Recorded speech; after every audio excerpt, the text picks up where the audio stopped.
ನೀವು ಮೊನ್ನೆ ಪತ್ರಿಕೆಯಲ್ಲ ಬರೆದಿದ್ದೀರಿ ವಿವರಣೆಯನ್ನು. ಯಾವೊಂದು ರಾಜ್ಯ ಸರ್ಕಾರ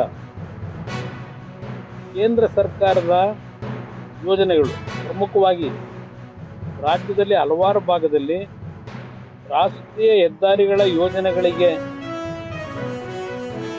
ರಾಜ್ಯ ಸರ್ಕಾರ ಯಾವೊಂದು ಭೂಮಿಯನ್ನ ಭೂಸ್ವಾಧೀನ ಮಾಡಬೇಕು,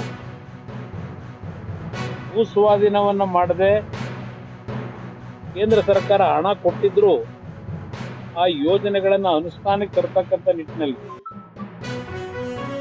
ಇವತ್ತು ರಾಷ್ಟ್ರೀಯ ಹೆದ್ದಾರಿ ಕಾರ್ಯಕ್ರಮಗಳನ್ನು ಸ್ಥಗಿತಗೊಳಿಸತಕ್ಕಂಥ ನಿರ್ಧಾರ ಈ ಸರ್ಕಾರದ ನಿರ್ಲಕ್ಷ್ಯ, ಈ ಸರ್ಕಾರದ ಬೇಜವಾಬ್ದಾರಿತನದಿಂದ ಇವತ್ತು ಹಲವಾರು ರಾಷ್ಟ್ರೀಯ ಯೋಜನೆಗಳಿಗೆ ಸ್ಥಗಿತ ಆಗ್ತಕ್ಕಂಥ ಒಂದು ವಾತಾವರಣ ನಿರ್ಮಾಣ ಆಗಿದೆ.